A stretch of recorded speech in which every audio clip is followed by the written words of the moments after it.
Prédica número 2537, dada por el pastor Carlos Estal el domingo 15 de febrero del 2015. Continuación manteniendo nuestros muros, ministrando el nombre del Señor, apoyándome en la hermandad. Estamos estudiando acerca de muros. Déjenme ver cómo está esto. ¿Saben qué estábamos oyendo hoy en la mañana con mi esposa? Estábamos oyendo al coro del tabernáculo de Brooklyn. Amén, por si no lo han escuchado, pueden escucharlo. Aquí está lo que necesito. Muy bien. Gracias, Jesús. Entonces, déjenme ver dónde empezar. Déjenme hacerles un resumen. No es un resumen, pero vamos a retomar el tema donde nos quedamos. Perfecto. Como dicen, la experiencia hace la perfección.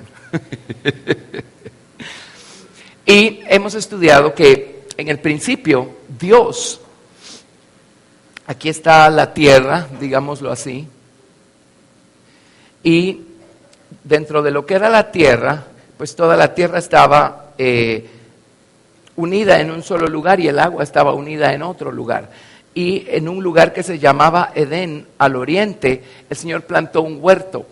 Pero les estaba explicando cómo lo que hizo el Señor, la palabra huerto o jardín significa un lugar cercado. El Señor cercó o delimitó un espacio especial en esta tierra, en este planeta. Amén. Y allí puso al hombre, y allí puso el árbol de la vida y el árbol de la ciencia del bien y del mal. ¿Cómo delimitó el Señor este lugar? ¿O qué una cosa formaba el cerco de este huerto o los límites o las fronteras de este huerto? Les he explicado que ese cerco es su propio nombre. El Señor delimitó con su propio nombre ese lugar. En otras palabras, ungió con su nombre un pedazo en este planeta que se llama Tierra. Amén. Y toda la historia antes de la caída del hombre aconteció dentro de las fronteras o los límites del nombre del Señor. El nombre del Señor se escribe con 4 letras, pues son 3 letras y una se repite 2 veces. Las letras en idioma hebreo se llaman Yod, que es lo equivalente a la Y, Hei, que sería lo equivalente a una H, Vav, que sería lo equivalente a la V dental, y otra Hei. Por eso cantamos Yud, Hei, Vav, Hei. Son las letras a través de las cuales Dios escogió darse a conocer a los hombres en esta tierra. Jehová, bendito sea su santo nombre. Ya hemos aprendido que así no se pronuncia, pero nadie sabe cómo se pronuncia. Pero no se quite la vida. Si usted está tratando de hablarle a Dios, ¿qué cree que Dios no va a entender que usted está tratando de dirigirle la palabra? Amén. Pero este nombre se llama el nombre tetragrama o tetragramatón. Tetragramatón simplemente significa 4 letras. Y Dios puso su Yud, su Hei, su Vav y su Hei, formando los límites o las fronteras de este huerto. Y lo que estaba delimitado por su nombre se llamaba Edén. Y Edén significa placer, significa delicia, significa deleite. Y allí el Señor nos está dando una lección tremendamente maravillosa y trascendental. No existe verdadero deleite y verdadero placer y verdadera delicia afuera de las fronteras del nombre del Señor. Salgámonos de su voluntad y ahí no va a estar ni el deleite, ni el placer, ni la delicia. Amén. El trabajo del diablo es buscar sacarnos de las fronteras del nombre del Señor, prometiéndonos tremendos placeres y deleites. Bueno, seamos honestos. Si hemos caído en la trampa y hemos puesto un pie afuera de los límites de su nombre y hemos caído en cualquiera que sea la trampa, seamos honestos. Encontramos el placer y la delicia y el deleite que nos había sido prometido. ¿Verdad que no? La gente comete adulterio porque están buscando algún tipo de paraíso que no encuentran en su casa. Bueno, hágalo, vamos a ver si el paraíso está allá afuera. No estoy diciendo que lo haga. Para eso mejor le digo pégese un tiro de una vez, porque es lo mismo. Solo cometemos suicidio moral y lo único que hacemos es que nos hundimos más y más y más y más y más. Allí no está el deleite. Entonces la pregunta es, ¿pero y qué hago para encontrar ese deleite? Bueno, regrese al centro de la voluntad del Señor. Nuestra oración, yo me acuerdo cuando yo era más joven en el Señor, mi oración era, Señor, yo quiero estar en el centro de tu voluntad. Después aprendí a orar, Señor, pero también quiero que estés tú en el centro de la mía.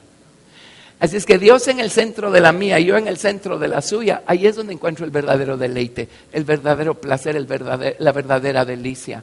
Vuelva al Señor. ¿Y cómo volvemos al Señor? Bueno, hay un camino, se llama Jesús y está pavimentado con sangre redentora.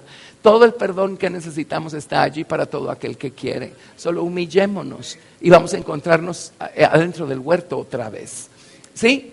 Pero Dios también esperaba que el primer hombre y la primera mujer edificaran un cerco alrededor de su mente y corazón de manera personales. Amén.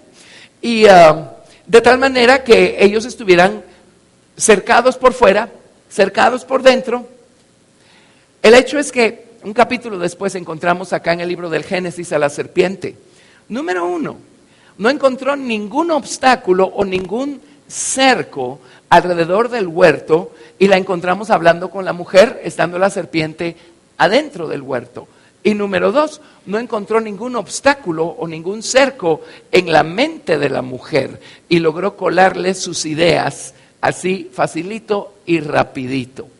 Entonces, les estaba explicando que Dios pone el cerco, pero a nosotros nos toca. Dios le dijo a Adán claramente, lo puso en un jardín cercado, pero le dijo, ahora tú tienes que labrar el huerto y tienes que guardar o cercar el huerto. Dios pone ese cerco, pero a nosotros nos toca mantener ese cerco en su lugar, ese cerco subido. ¿Cómo? Ministrando el nombre del Señor. ¿Cómo ministramos el nombre del Señor? Ay, hermano, pero yo no tengo ninguna ganas de cantar así en el estado en el que me encuentro. Bueno, pues no cante, pero arrepiéntase. Y así ministramos el nombre del Señor. ¿Saben cómo ministramos el nombre del Señor? Diciéndole, Señor, soy culpable, me arrepiento, perdóname, ten misericordia de mí y límpiame con tu preciosa sangre. ¿Cómo ministramos el nombre del Señor? Señor, las ganas no me salen por ningún lado, pero tu palabra dice que tú produces así el querer como el hacer por tu buena voluntad. Hazme querer, hazme querer. ¿Creen que no estamos ministrando el nombre del Señor con esa clase de oraciones? Pero es que no sé cómo orar. Bueno, un día Pedro se encontró en un predicamento bastante serio.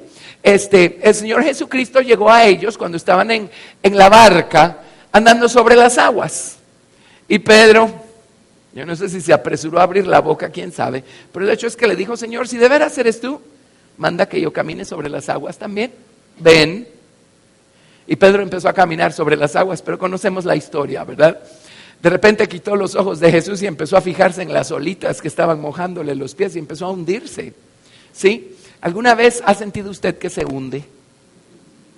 Bueno, mire qué oración más eficiente y efectiva la que hizo Pedro en ese momento.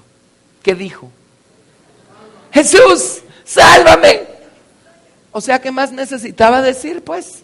Y ahí estaba la mano salvadora del Señor Jesucristo para sacar a Pedro del agua. Amén. Así es que no hay excusa. Claro que sí sabemos cómo orar. Ya les conté una historia, esta se la debo a mi profesora de hebreo. Yo tuve el privilegio de estudiar con la esposa del embajador de ese entonces. Y una persona muy inteligente, muy sabia. Y contó la historia de su suegra. Y dice, mi suegra, pues ustedes saben que en Israel hay mucho inmigrante que llegó de otros lugares, de otros países, lo que significa que hay mucha gente que llega a Israel sin saber hablar hebreo.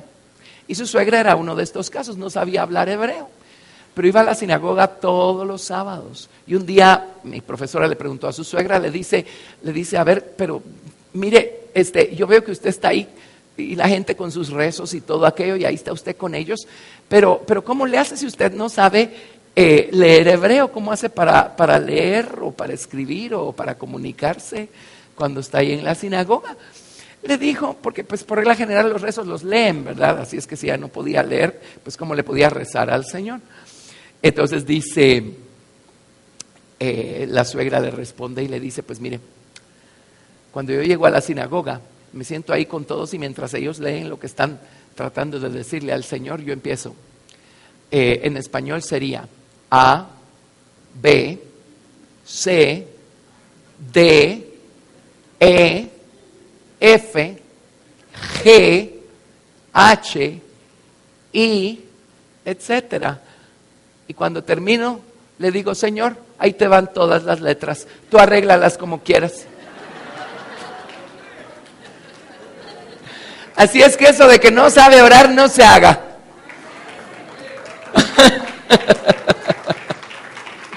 Es más fácil de lo que uno lo hace, ¿verdad? Amén. ¿Por qué les dije eso? Así, porque a nosotros nos toca mantener levantado ese cerco, ministrando al Señor. Y no tenemos que ser genios para ministrar al Señor, solo tenemos que amarlo con todo el corazón y ser sinceros. Sinceros. Un día en mi búsqueda, muy al principio, recuerdo estaba orando y diciéndole, Señor, ayúdame a ser sincero. Y me quedé pensando, Señor, explícame qué es ser sincero. Y empecé a pensar, sincero. Y un día pensé, porque uno tiene toda clase de ideas cuando uno apenas empieza a conocer al Señor. Y yo pensé que yo tenía que acercarme al Señor tratando de impresionarlo de alguna manera con mi gran espiritualidad. Así es que Dios guarde mencionarle al Señor mis fallas y mis faltas y mis debilidades. Así creía yo. Por supuesto, eso fue hace mucho y aprendí mejor rápido. Y un día pensé, sincero significa tal cual. Y tal cual significa, Señor, fallé, ayúdame. Tal cual significa, Señor, soy débil, fortaléceme. Tal cual significa, Señor, me estoy muriendo, vivifícame. Señor, estoy enfermo, sáname. Señor, mi mente está enferma, mi corazón está enfermo, sánalos. Eso significa ser sincero. Amén. Así ministramos al Señor y mantenemos el cerco en alto. Pero de alguna manera el primer hombre y la primera mujer fallaron en ministrar al Señor y no tenían su cerco en su lugar. ¿Sí? Y entonces el resto es historia.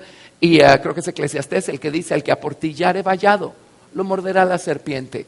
Y no queremos esa clase de veneno en nuestro sistema.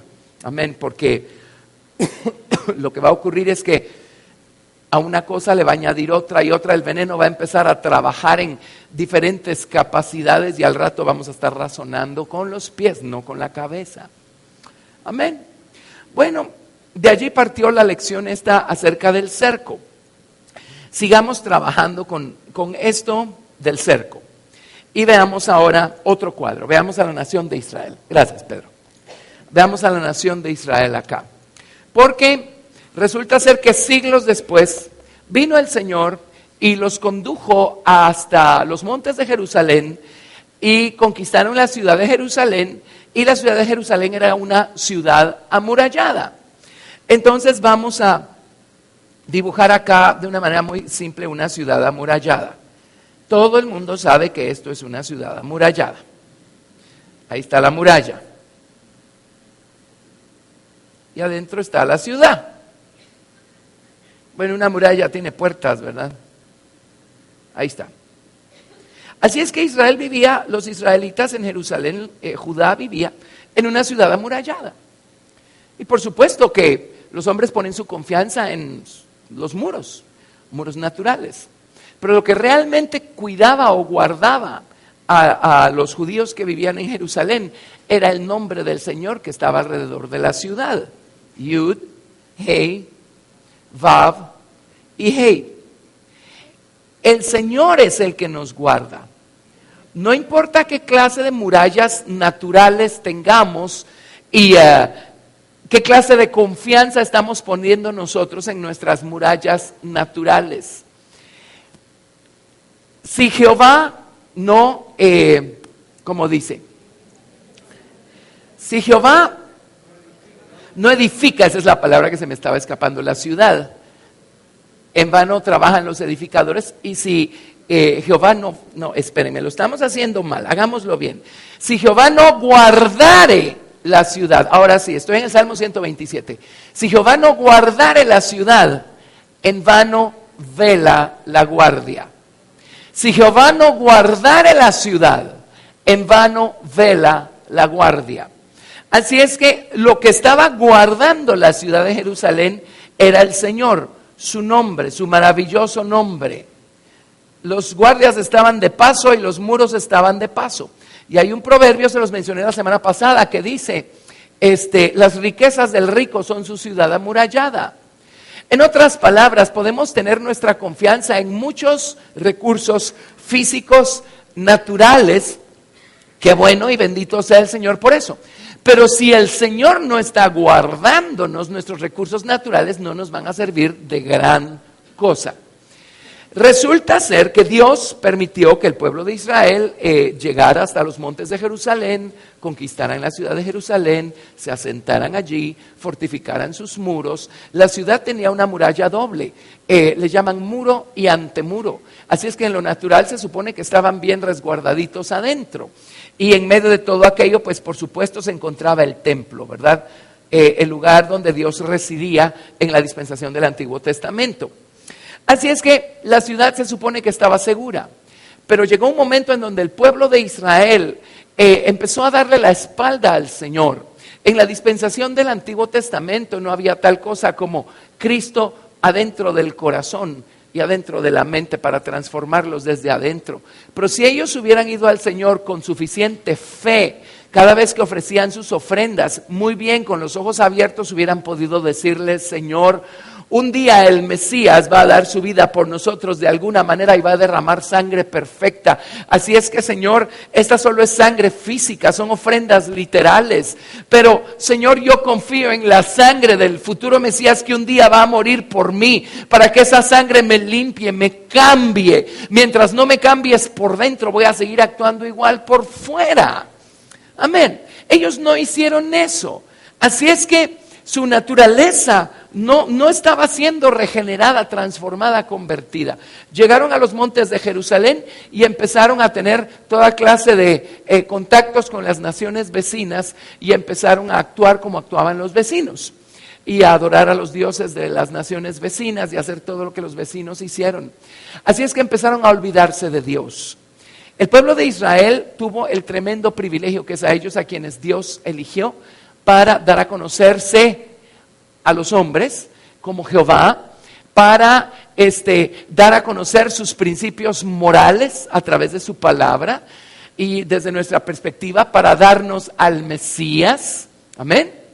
Por eso como cristianos tenemos que amar a Israel. No estoy hablando de cosas políticas. ¿De acuerdo? Pero es la verdad. Es la verdad. Bueno, pero el pueblo de Israel le dio la espalda al Señor y dejaron de ministrar al Señor. Y el Señor mismo dice, ya no puedo soportar sus fiestas, sus lunas nuevas, sus sacrificios y sus ofrendas, ya no puedo soportarlos, porque solo eran un formalismo religioso. Dios ya no estaba en sus mentes y en sus corazones.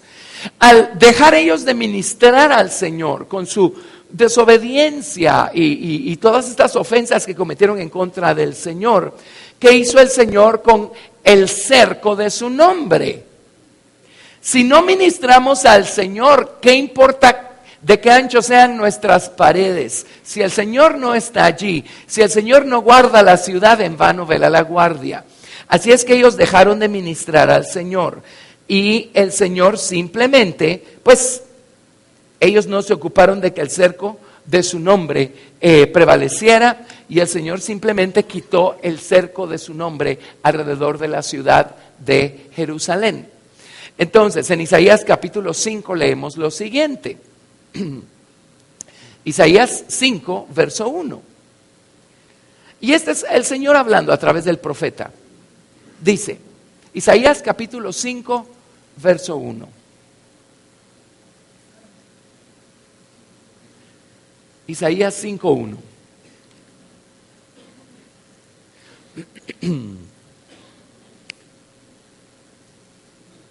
Ahora cantaré por mi amado, el cantar de mi amado a su viña. Tenía mi amado una viña en una ladera fértil. Lo primero que hizo, ¿qué fue? La cercó. Lo primero que hizo fue cercarla. Poner su nombre como un vallado o un cerco alrededor de su viña. Lo segundo que hizo, ¿qué fue? La despedregó. Y oímos por el Espíritu que el Señor hoy está despedregando el huerto de nuestro corazón o nuestra tierra personal. Primero la cercó, luego la despedregó. Y el Señor lo primero que hace cuando llega a nosotros es que nos cerca. Pero luego de cercarnos, lo segundo que el Señor empieza a hacer es a trabajar con toda la dureza que hay en nuestro corazón. Donde hay lugares duros, allí no puede, pues cae la semilla, pero nunca va a germinar si hay un lugar duro. Así es que el Señor quiere meter el arado de su palabra y quitar los lugares duros que hay en nuestro corazón. Amén. Él encuentra mucha dureza en nosotros. El día de nuestra salvación, Él nos cerca, pero ahora tiene que empezar a lidiar con toda esa dureza que hay adentro. ¿Qué cosas nos endurecen? Bueno, una de las cosas más clásicas que endurece al hombre es el enojo. El enojo es una de las cosas más duras que encuentra el Señor adentro de nuestro corazón. ¿Por qué nos enojamos? ¿Qué nos enoja? Miren, al final de cuentas lo que nos enoja es descubrir que después de todo no somos Dios y no tenemos el control como quisiéramos de todas las cosas. Algo aconteció que se nos salió del control. Algo sucedió que nos desagradó, que nos lastimó. Bueno, ¿por qué no vamos al Señor y le decimos, Señor, tú sigues siendo Jehová mi sanador, ¿por qué no me sanas? Sana mi corazón. Pero muchas veces seguimos reteniendo esa dureza en nuestro corazón y el Señor quiere sembrar con semillas de su palabra en esa área de nuestra vida y no puede. Están cayendo en lugares duros, entonces no germina la palabra.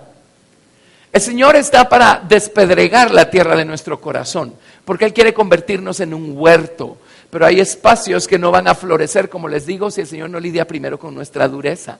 ¿Qué cosas endurecen al hombre? El pecado, dice la Biblia. El pecado endurece al hombre.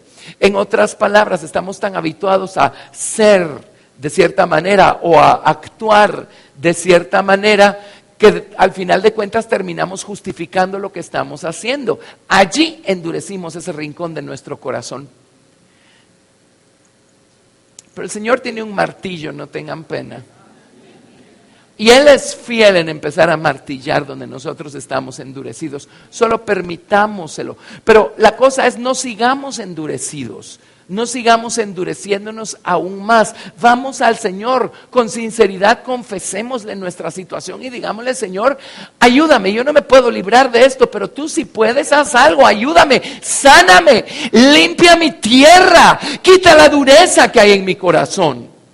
Así es que el Señor cercó su viña, despedregó su viña y luego está hablando de Jerusalén, ¿verdad? Y de Judá, dice, tenía mi amado una viña en una ladera fértil, la había cercado y despedregado y plantado de vides escogidas.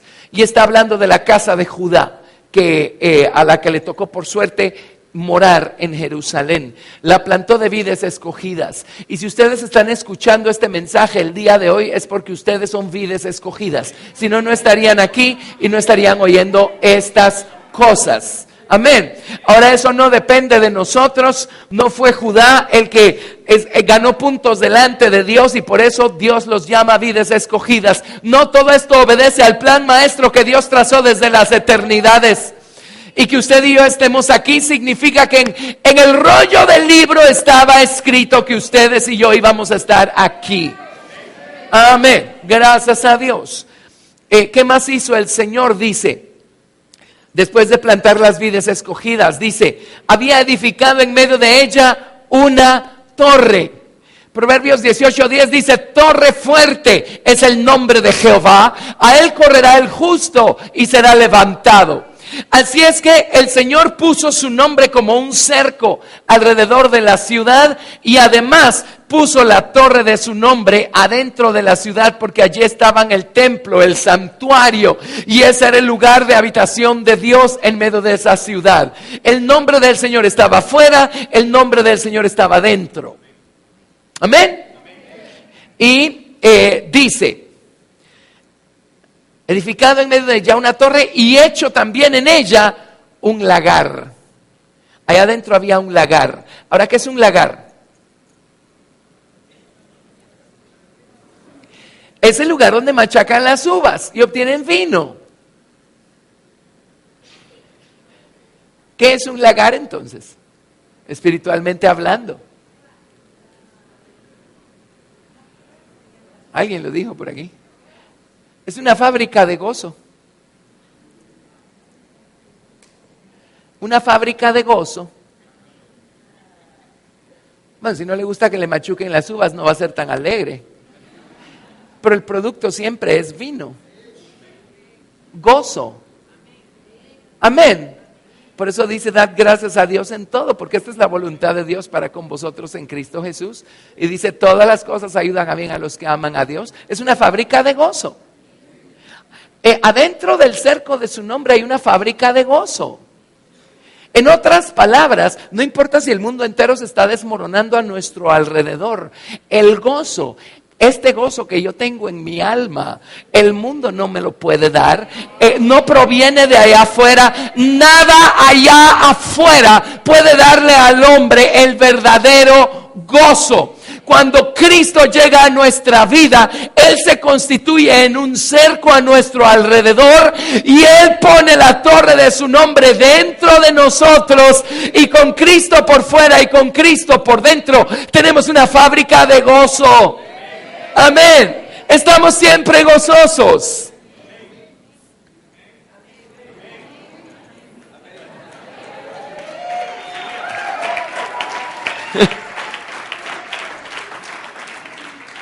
Ahora alguien dirá, qué lindo suena eso, pero yo no veo el gozo por ningún lado. ¿Por qué? No es Dios el que está fallando, es uno. No estamos ministrando ese nombre. Una prueba. ¿Por qué no te viene en la iglesia? ¿Estás orando? Entonces el cerco corre peligro. Y si el cerco corre peligro, su fábrica de gozo corre peligro. Amén. Tenemos una fábrica de gozo adentro. A donde usted va, el gozo va con usted. ¿Sí? Nuestro gozo no depende, el verdadero gozo no depende de si las cosas están bien o no están bien allá afuera.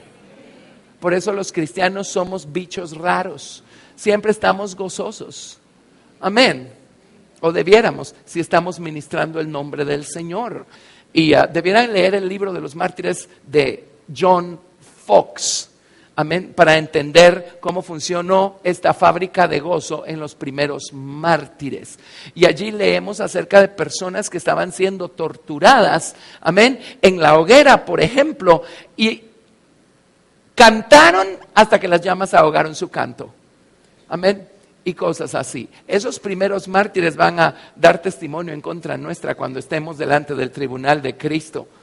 Amén. Y no hayamos nosotros ministrado el nombre del Señor, no habiendo pasado ni por el 2% de las pruebas por las que los primeros mártires pasaron. Amén. Pero Dios puso una fábrica de gozo dentro del cerco de su nombre y puso la torre de su nombre adentro de la ciudad de Jerusalén.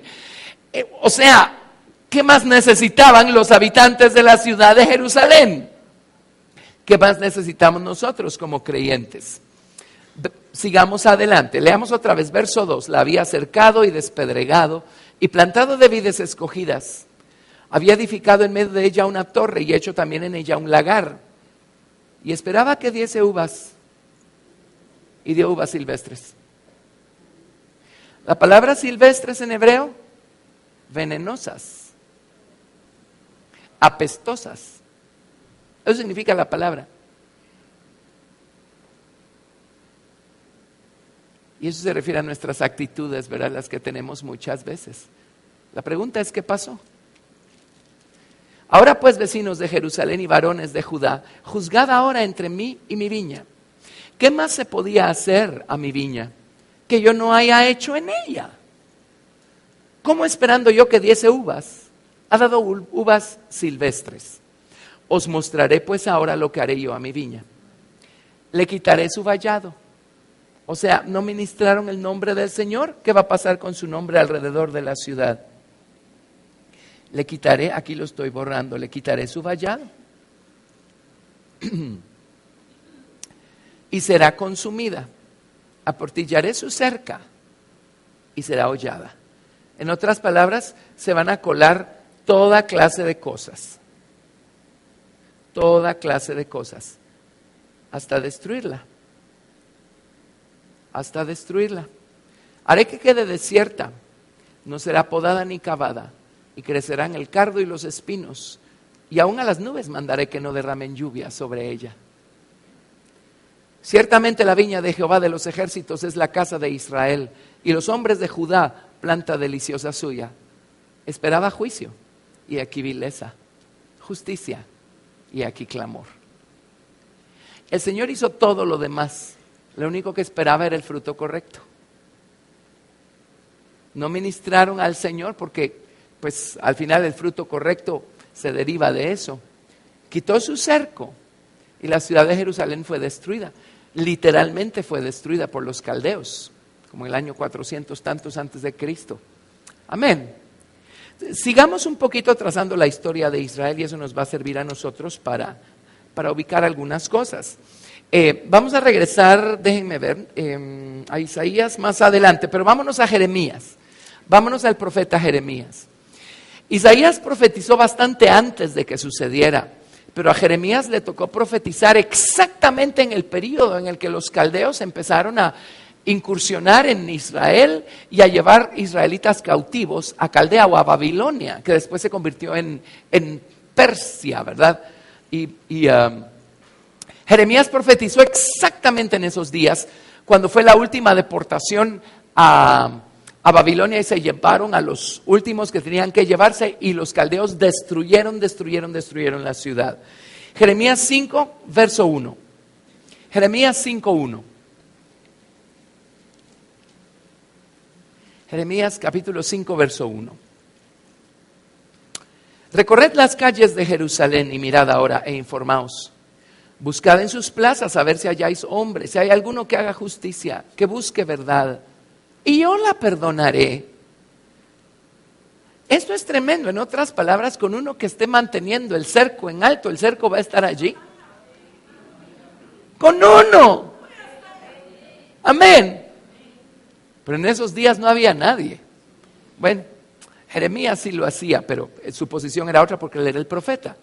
Aunque digan, vive Jehová, juran falsamente. Oh Jehová, ¿no miran tus ojos a la verdad? Los azotaste y no les dolió. Los consumiste y no quisieron recibir corrección. Endurecieron sus rostros más que la piedra. No quisieron convertirse. Dios permitió que los caldeos empezaran a destruirlos poco a poco, lentamente, para torturarlos. No, para sacudirles y llamarles la atención y para ver si así ellos se volvían a Dios y se convertían. Y muchas veces nosotros estamos viendo el resultado de las malas elecciones que han hecho nuestros amigos, nuestros hermanos en Cristo. Vemos las consecuencias y nosotros a lo mejor estamos haciendo lo mismo, pero no tomamos nota de la manera como Dios trata con ellos y de los serios problemas en los que terminan metiéndose y nosotros seguimos por ese mismo camino cuando Dios nos advierte una y otra vez. ¿Cuál va a ser la consecuencia? Amén. Así lo hizo con la nación de Israel. Bueno, no entendieron, vinieron por esta última vez los caldeos e hicieron trizas la ciudad de Jerusalén. Jeremías ahorita en el capítulo 5 está profetizando antes que destruyeran la ciudad.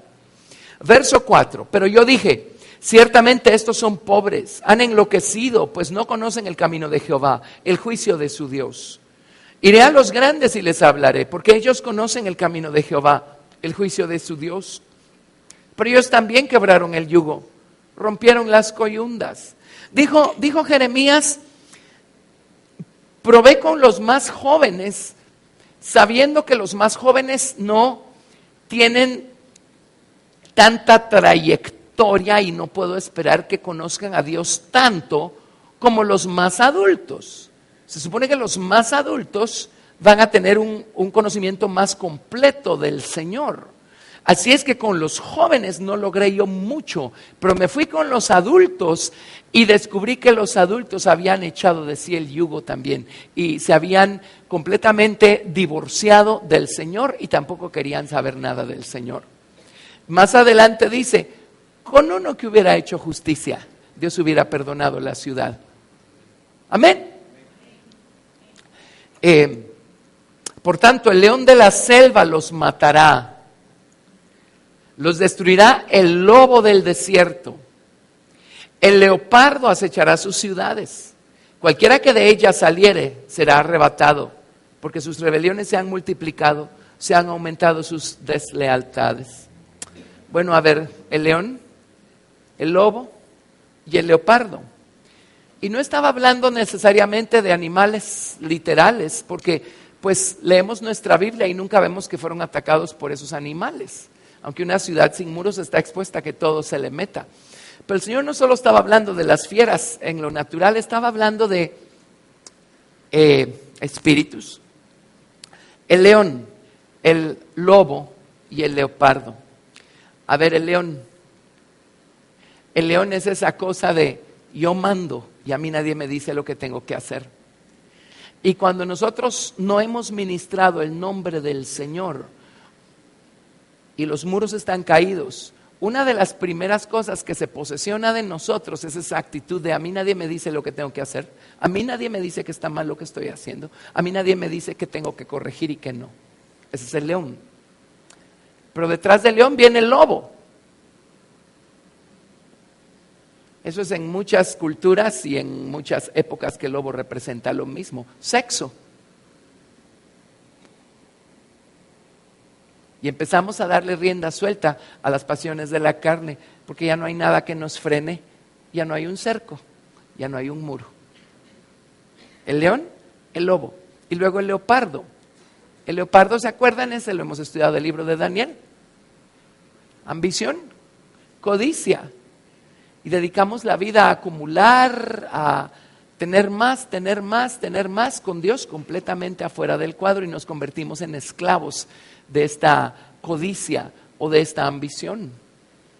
Eso es porque descuidamos el cerco. Seguimos la historia. Ok, lo ven. Verso 7. ¿Cómo te he de perdonar por esto?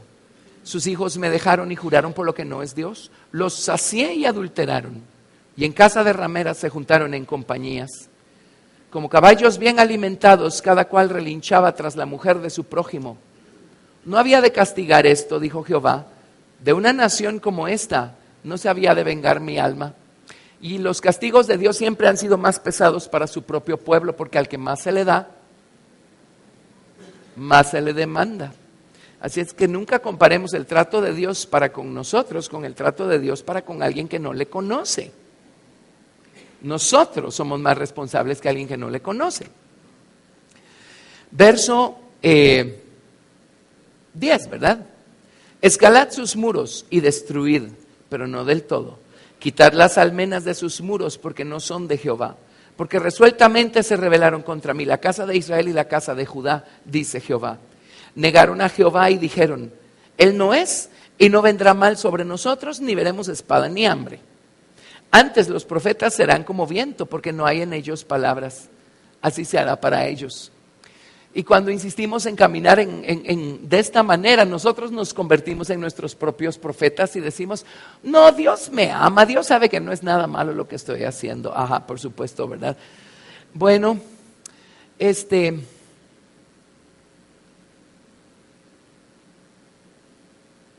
suficiente.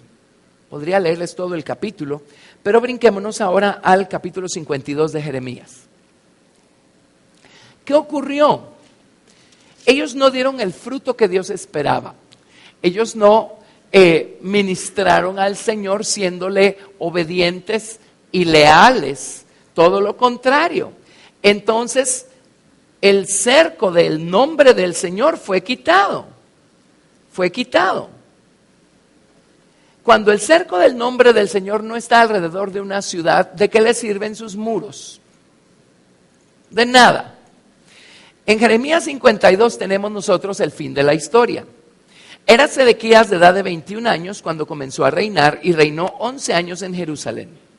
Su madre se llamaba Hamutal, hija de Jeremías de Libna, e hizo lo malo ante los ojos de Jehová conforme a todo lo que hizo Joacim.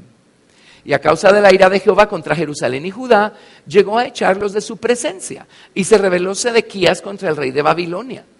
Aconteció, por tanto, a los 9 años de su reinado, en el mes 10, a los 10 días del mes, que vino Nabucodonosor, rey de Babilonia, él y todo su ejército contra Jerusalén, y acamparon contra ella, y de todas partes edificaron contra ella baluartes.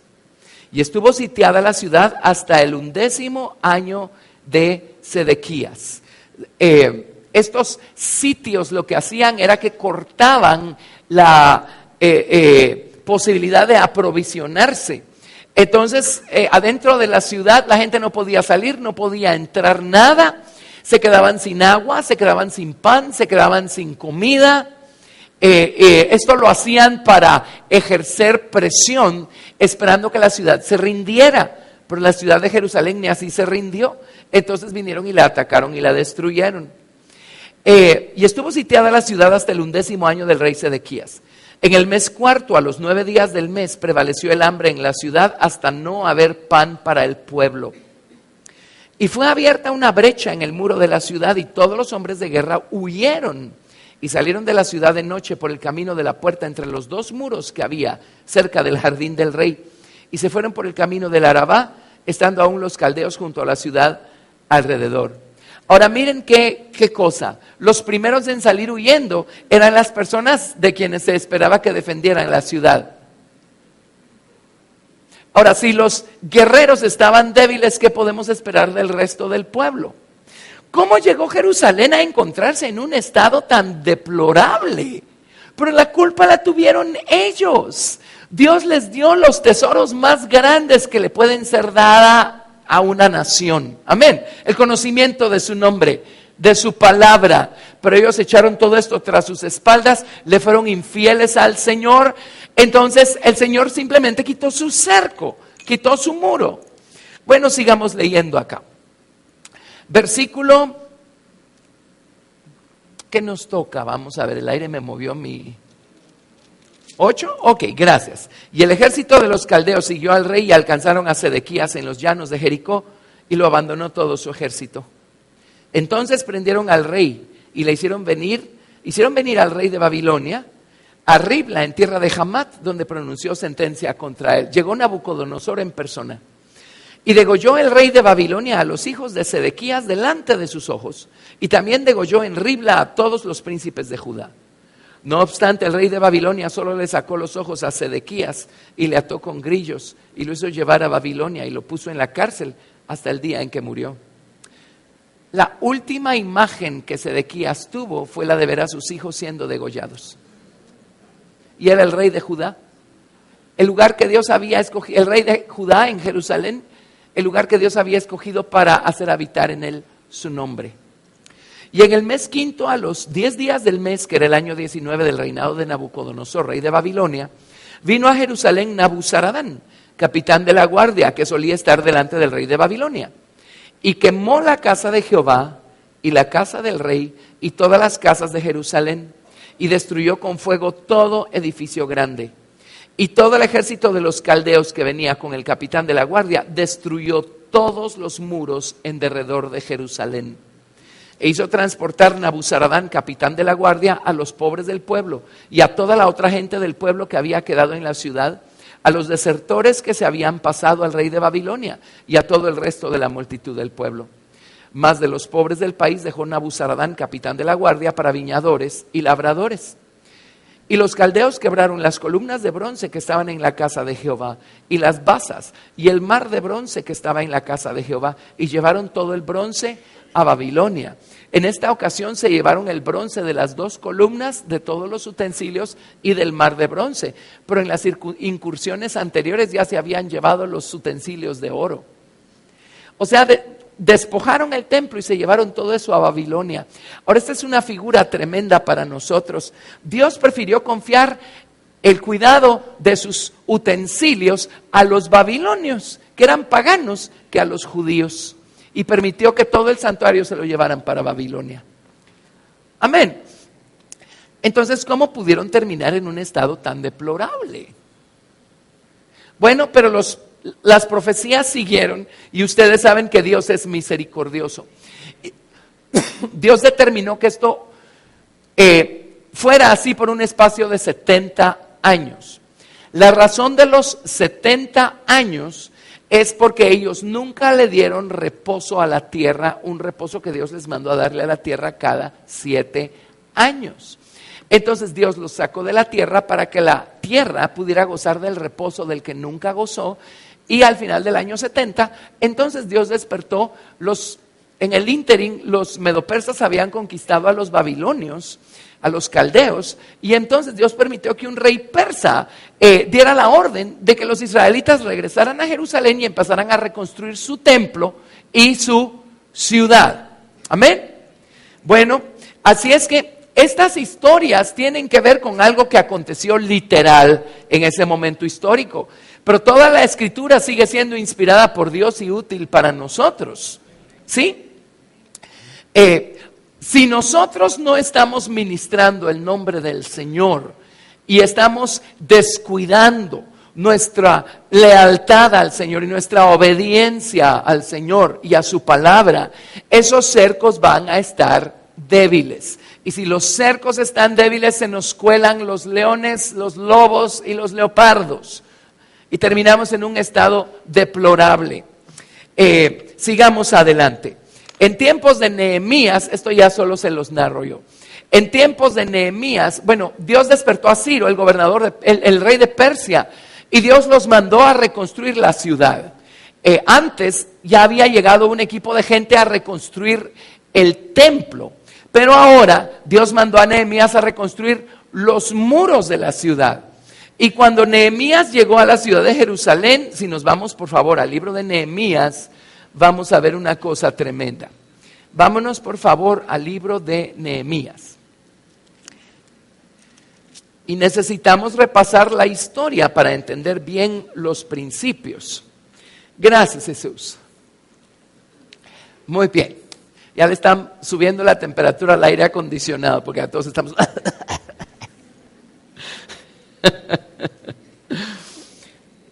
Nehemías, capítulo 2. Cuando el rey le dio cartas a Nehemías para que pudiera ir con un equipo de gente a reconstruir los muros. Nehemías 2:11. Nehemías llegó a Jerusalén e hizo un recorrido él solito de noche para dictaminar acerca del estado de la ciudad y de sus muros. En Nehemías 2:11 dice: llegué pues a Jerusalén y después de estar allí 3 días, me levanté de noche. Y oí unos pocos varones conmigo, si no declaré a hombre alguno lo que Dios había puesto en mi corazón que hiciese en Jerusalén. ¿Por qué lo hizo de noche? Cuando los muros están bajos, ahí es donde estamos nosotros metidos en una noche espiritual oscura. Y se levantó de noche. Y dice, no había cabalgadura conmigo, excepto la única en que yo cabalgaba. Y nadie más iba montando caballo, él era el único que iba montando a caballo. El caballo representa nuestra fe. Y el único que tenía un caballo de la fe sobre el cual cabalgar era Nehemías, los demás ya habían perdido hasta su fe. ¿Y sucede o no sucede cuando hemos descuidado los muros y la ciudad se ha llenado de toda clase de cosas? Vamos a ver, verso 13. Y salí de noche por la puerta del valle. Aunque ande en valle de sombra de muerte, ¿verdad? Y hay valles que es Dios el que los propicia, pero hay valles que nosotros mismos nos creamos. Y cuando descuidamos nuestros muros, nosotros mismos estamos propiciando uno de estos valles, una de estas noches. Salí de noche por la puerta del valle, hacia la fuente del dragón y a la puerta del muladar. Toda la escritura es útil para nosotros. Y vamos a descubrir dos cosas. Vamos a descubrir la obra que el dragón ha hecho en nosotros todo este tiempo. Y vamos a descubrir, muladar es el estiércolero o el basurero. Y vamos a descubrir todo el basurero que tenemos adentro. Amén. Y luego, observé los muros de Jerusalén que estaban derribados y sus puertas que estaban consumidas por fuego. Tuvo un respiro momentáneo porque dice, pasé luego a la puerta de la fuente y al estanque del rey, pero no había lugar por donde pasase la cabalgadura en que iba. Mi fe en esos momentos no me ayudó a encontrar agua fresca y al Rey de Reyes. Así es que siguió cabalgando de noche en el valle. ¿Están viendo el cuadro? Subí de noche por el torrente y observé el muro y di la vuelta y entré por la puerta del valle y me volví. Y no sabían los oficiales a dónde yo había ido, ni qué había hecho, ni hasta entonces lo había declarado yo a los judíos y sacerdotes, ni a los nobles y oficiales, ni a los demás que hacían la obra. Llegó el día siguiente y Nehemías hizo su dictamen personal, pero reunió a todos los varones que encontró ahí en Jerusalén y ¿saben qué les dijo? Verso 17, les dije pues, vosotros veis el mal en que estamos, que Jerusalén está desierta y sus puertas consumidas por el fuego. Venid y edifiquemos el muro de Jerusalén y no estemos más en oprobio. Entonces les declaré cómo la mano de mi Dios había sido buena sobre mí y asimismo las palabras que el rey me había dicho. Y dijeron, levantémonos y edifiquémonos. Y así esforzaron sus manos para bien. Todo lo que estaban esperando ellos era a un Nehemías que les dijera, miren, suficiente, la culpa es nuestra, le fuimos infieles al Señor, fuimos desleales al Señor, fuimos malagradecidos con todo lo que el Señor depositó dentro de nosotros y puso alrededor de nosotros, y por eso nos sobrevino toda esta calamidad. Pero ¿saben qué? Los muros están destruidos, la ciudad es hecha un muladar, un estiércolero, todo es un desastre, pero no sigamos así. Levantémonos y edifiquemos. Vamos a dejar nuestros muros caídos toda la vida. Vamos a decir, bueno, ya no hay más remedio, esta es mi situación, ahora así voy a seguir para siempre. No, Señor, tenemos a alguien mejor que Nehemías el día de hoy. Nehemías en hebreo significa consuelo de Ja. Y el Señor Jesucristo dijo, les conviene que yo me vaya, porque si yo me voy, Ja va a mandar al Consolador, a la persona del Espíritu Santo, y Él los va a guiar a toda verdad, y Él va a ayudarlos a edificar los muros que están caídos. Y el Espíritu Santo lo que hace es que nos convence, nos redarguye de pecado, de justicia y de juicio. El Espíritu Santo lo que hace es que nos habla dulcemente y nos dice, muy bien, para empezar a levantar los muros ahora tienes que confesar esto. Tienes que arrepentirte por aquello. Amén. Tienes que pedirle al Señor que te limpie con su preciosa sangre de aquello y de aquello otro y de aquello otro. Y así poco a poco empezamos a edificar los muros, a edificar los muros. Amén.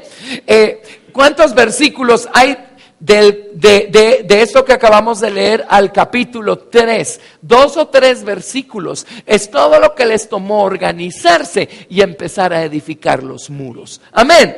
Empezaron a edificar, se organizaron. Nehemías los organizó. Nehemías les dijo cómo. Nosotros no sabemos por dónde empezar a reparar lugares arruinados, pero tenemos al Espíritu Santo y tenemos la palabra de Dios para empezar a edificar los lugares arruinados. Y en todo el capítulo 3 edificaron el muro hasta media altura.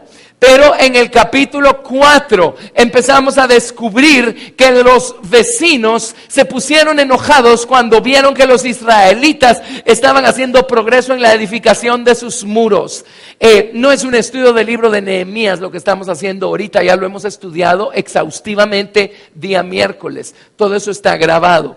Pero se les vinieron encima Sanbalat, Tobías y Gesem el árabe, y usaron toda clase de tretas para tratar de evitar que ellos siguieran construyendo el muro. Ellos sabían que si Israel tenía éxito en completar la construcción de su muro, ellos ya no iban a tener ningún control sobre la ciudad. Y el diablo quiere tener todo el control sobre la ciudad en nuestro corazón, nuestra mente y nuestra voluntad. Así es que el diablo va a usar toda clase de trucos para convencernos de por qué no podemos ni siquiera empezar a edificar, de por qué no vamos a tener éxito.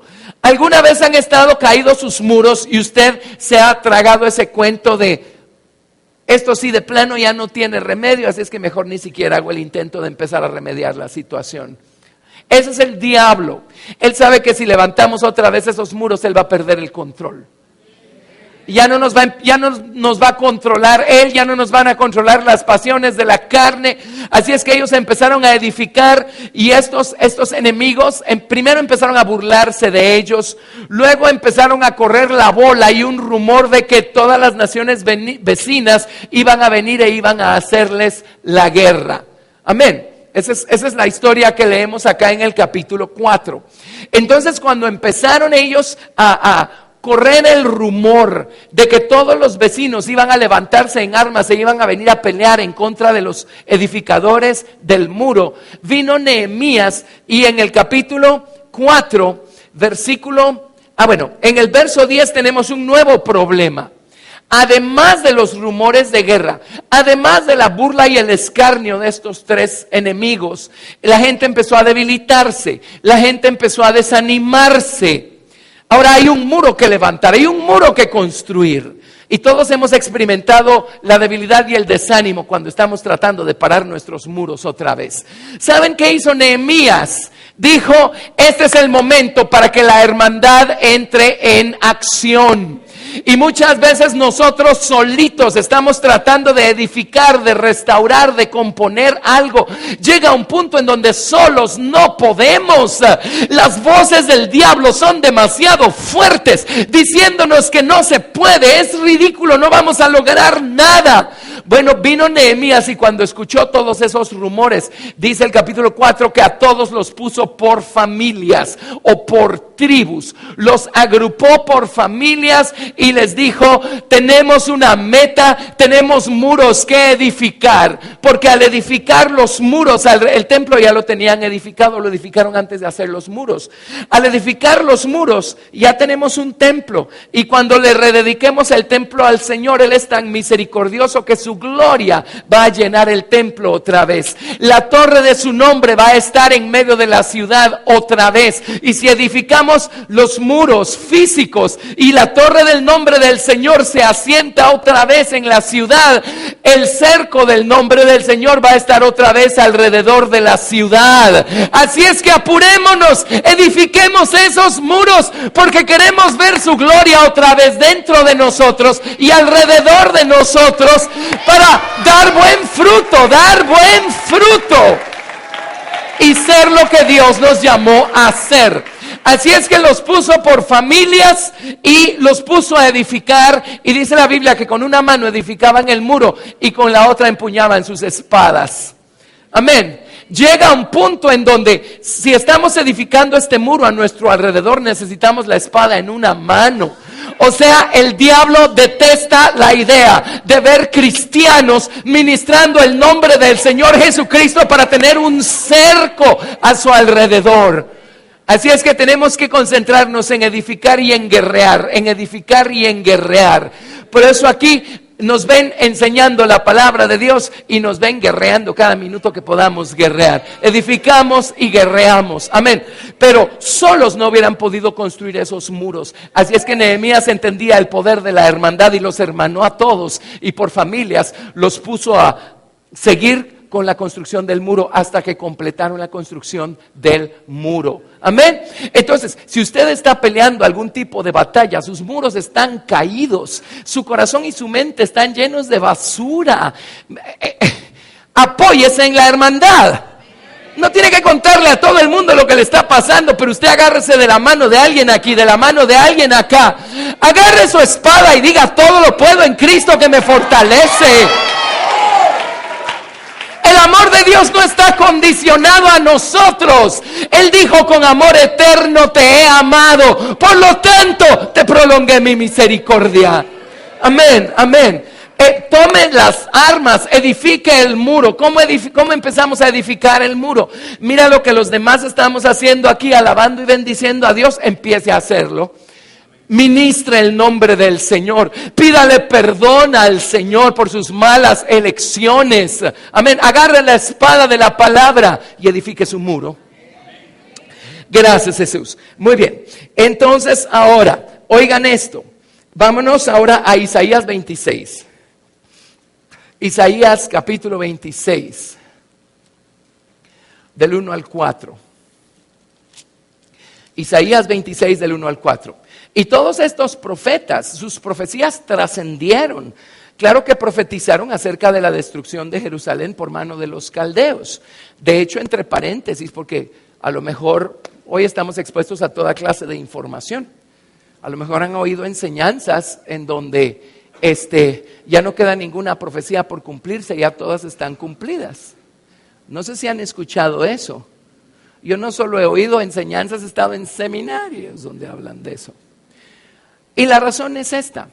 Estas profecías son no solo tienen su cumplimiento acá, trascienden y están señalando otras cosas también.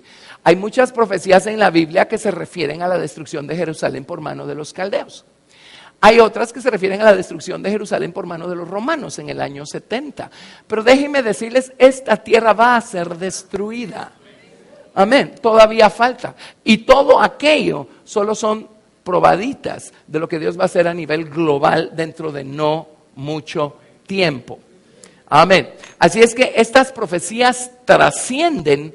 E Isaías no solo predijo la destrucción de Jerusalén, Isaías también ve más allá a los días de la venida de Cristo, tanto su ministerio en su primera venida como su ministerio en su segunda venida. Y dice Isaías en el capítulo 26, verso 1: en aquel día cantarán este cántico en tierra de Judá. Esto es cuando el Señor restaure a la nación de Israel. Dice: fuerte ciudad tenemos, salvación puso Dios por muros y ante muros. Amén. La palabra salvación en hebreo, ¿qué palabra creen que es? Yeshua.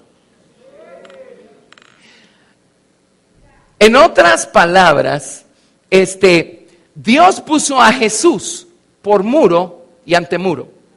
Abrid las puertas y entrará la gente justa, guardadora de verdades. Tú guardarás en completa paz a aquel cuyo pensamiento en ti persevera, porque en ti ha confiado. Confiad en Jehová perpetuamente, porque en Jehová el Señor está la fortaleza de los siglos. Cuando nosotros confiamos en Dios, la salvación va a ser nuestro muro y nuestro antemuro. Jesús va a estar allí. ¿Qué es ministrar al Señor sino poner en Él nuestra confianza? Eso va a mantener los muros arriba. Amén. Vámonos por favor a Isaías capítulo 60, a partir del verso 9. Isaías 60, verso 9.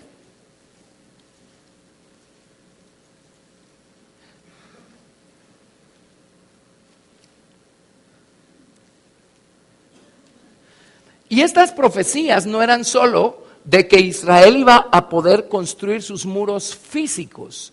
Como les digo, trascienden a los días del Mesías. Amén. Y nosotros tenemos un muro a nuestro alrededor, se llama Jesús. Isaías 69. Ciertamente a mí esperarán los de la costa y las naves de Tarsis desde el principio, para traer tus hijos de lejos, su plata y su oro con ellos, al nombre de Jehová tu Dios y al Santo de Israel que te ha glorificado. Y extranjeros edificarán tus muros y sus reyes te servirán. Porque en mi ira te castigué, mas en mi buena voluntad tendré de ti misericordia. Tus puertas estarán de continuo abiertas y no se cerrarán de día ni de noche, para que a ti sean traídas las riquezas de las naciones y conducidos a ti sus reyes. Porque la nación o el reino que no te sirviere perecerá y del todo será asolado. La gloria del Líbano vendrá a ti, cipreses, pinos y bojes juntamente, para decorar el lugar de mi santuario, y yo honraré el lugar de mis pies. Y vendrán a ti humillados los hijos de los que te afligieron, y a las pisadas de tus pies se encorvarán todos los que te escarnecían, y te llamarán ciudad de Jehová, Sión del Santo de Israel. En vez de estar abandonada y aborrecida, tanto que nadie pasaba por ti, haré que seas una gloria eterna, el gozo de todos los siglos. Y mamarás la leche de las naciones, el pecho de los reyes mamarás, y conocerás que yo, Jehová, soy Yeshua, el Salvador tuyo y Redentor tuyo, el fuerte de Jacob. En vez de bronce traeré oro, y por hierro plata, y por madera bronce, y en lugar de piedras hierro. Y pondré paz por tu tributo y justicia por tus opresores. Nunca más se oirá en tu tierra violencia, destrucción, ni quebrantamiento en tu territorio, sino que a tus muros llamarás Yeshua, salvación, y a tus puertas alabanza. O sea, nomás llega el muro por fuera, llega la fábrica de gozo adentro. El sol nunca más te servirá de luz para el día, ni el resplandor de la luna te alumbrará, sino que Jehová te será por luz perpetua y el Dios tuyo por tu gloria. No se pondrá jamás tu sol ni menguará tu luna, porque Jehová te será por luz perpetua y los días de tu luto serán acabados. Y tu pueblo, todos ellos, serán justos. Para siempre heredarán la tierra, renuevos de mi plantío, obra de mis manos para glorificarme. El pequeño vendrá a ser 1000, el menor un pueblo fuerte. Yo, Jehová, a su tiempo haré que esto sea cumplido pronto. Obviamente eso no se ha cumplido para la nación de Israel como nación. Amén. Por eso es un error decir, ya no queda ni una sola profecía que no se haya cumplido. O sea, en tiempos de Nehemías, Dios permitió que la ciudad fuera reconstruida. Pero no es a eso a lo que se está refiriendo aquí.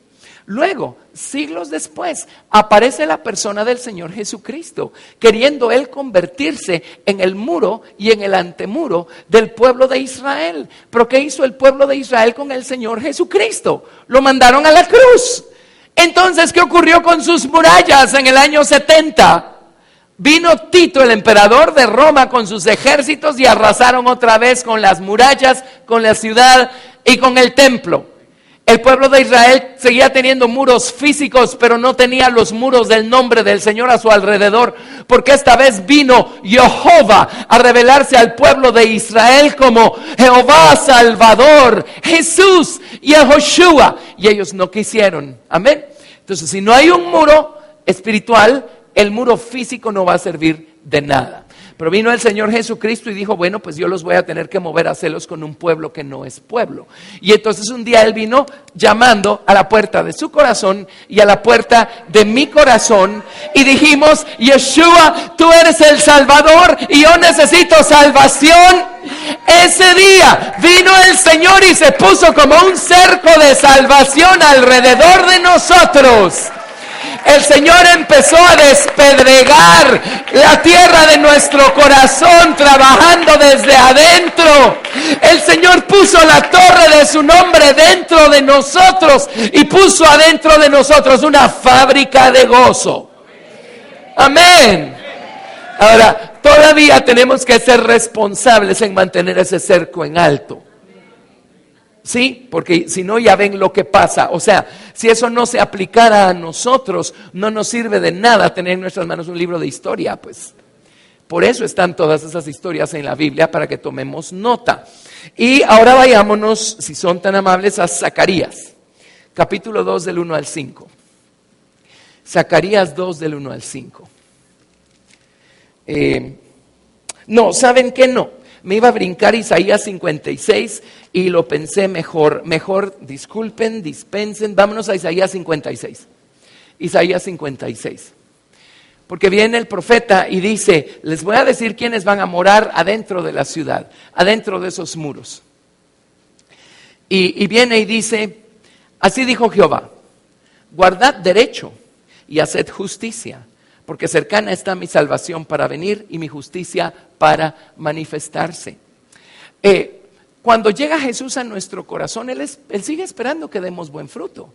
¿Sí? Sinceridad, entrega, amor, gozo, paz, paciencia, benignidad, bondad, fe, mansedumbre, templanza y compartir. Son 12 frutos. Él sigue esperando que demos fruto. Él sigue esperando que demos frutos de justicia. Verso 2. Bienaventurado el hombre que hace esto y el hijo del hombre que lo abraza, que guarda el día de reposo para no profanarlo y que guarda su mano de hacer todo mal. El día de reposo es una persona, se llama Jesús, el único en quien encontramos verdadero reposo.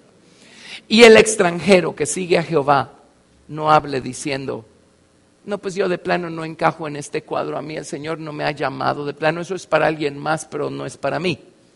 Dice, no hable diciendo: me apartará totalmente Jehová de su pueblo. Ni diga el eunuco. En otras palabras, una persona estéril que no da fruto. He aquí yo soy árbol seco. Porque así dijo Jehová: a los eunucos que guarden mis días de reposo y escojan lo que yo quiero y abracen mi pacto, yo les daré lugar en mi casa y dentro de mis muros. Y nombre mejor que el de hijos e hijas, nombre perpetuo les daré que nunca perecerá. Y a los hijos de los extranjeros que sigan a Jehová para servirle y que amen el nombre de Jehová para ser sus siervos, a todos los que guarden el día de reposo para no profanarlo y abracen mi pacto, yo los llevaré a mi santo monte y los recrearé en mi casa de oración. Sus holocaustos y sus sacrificios serán aceptos sobre mi altar, porque mi casa será llamada casa de oración para todos los pueblos. ¿Qué está diciendo?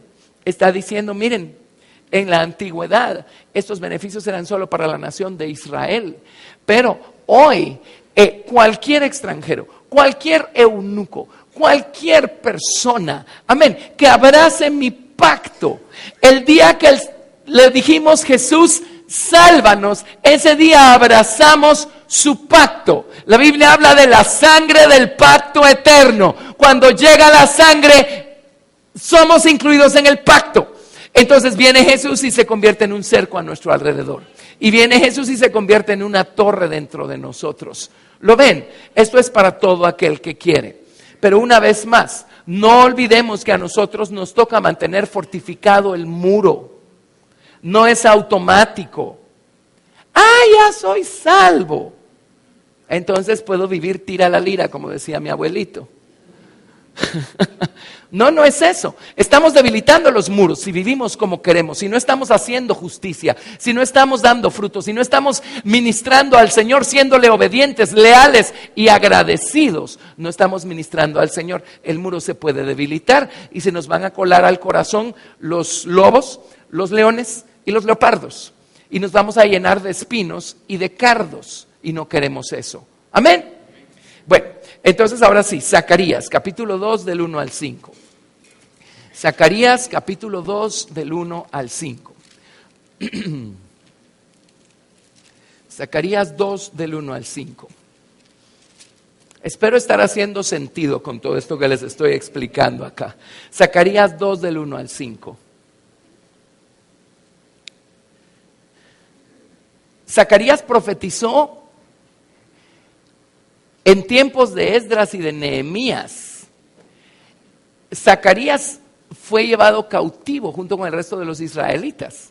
Y su profecía tiene que ver con la reconstrucción de la ciudad. Pero igualmente trascendió a los días en los que Jesús en persona va a hacer un muro a nuestro alrededor, amén, y una torre dentro de nosotros. Zacarías 2:1. Alcé después mis ojos y miré, y aquí un varón que tenía en su mano un cordel de medir. Y le dije, ¿a dónde vas? Y él me respondió, a medir a Jerusalén para ver cuánta es su anchura y cuánta su longitud. Y aquí salía aquel ángel que hablaba conmigo. Y otro ángel le salió al encuentro y le dijo, corre, habla a este joven diciendo, sin muros será habitada Jerusalén, a causa de la multitud de hombres y de ganado en medio de ella.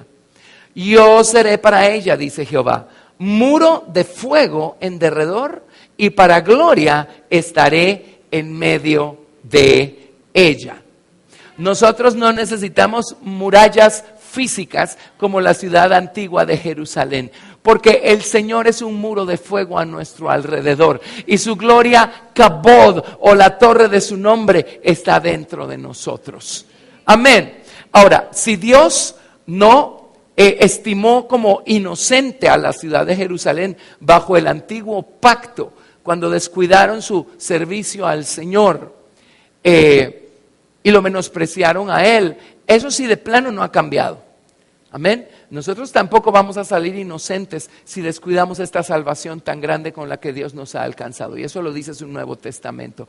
No descuidemos esta salvación tan grande. Amén.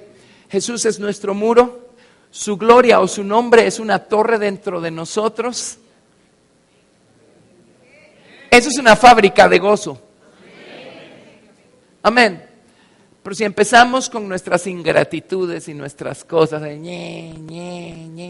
vamos a empezar a descuidar el muro. Y para eso tenemos todo el ejemplo instructivo que nos da el resto de la Biblia de que puede sucedernos a manera espiritual. Amén. Así es que vamos a mantener ese muro en alto. ¿Sí? Agradando al Señor, ministrándolo, buscándolo a Él para todo y por todo y dándole gracias con todo el corazón. Y la fábrica de gozo va a estar produciendo mucho vino. Vamos a hacer la envidia de todos los vinateros del mundo. Porque el vino de ellos, eso no es verdadero gozo. Pero el gozo del Señor es nuestra fortaleza. Amén. Gracias, Jesús. Bueno, démosle gloria a Dios. Gracias, Señor. Bendito Dios. Gracias, gracias. Te alabamos y te damos la gloria. Te damos gracias. Gracias, Jesús. Amén.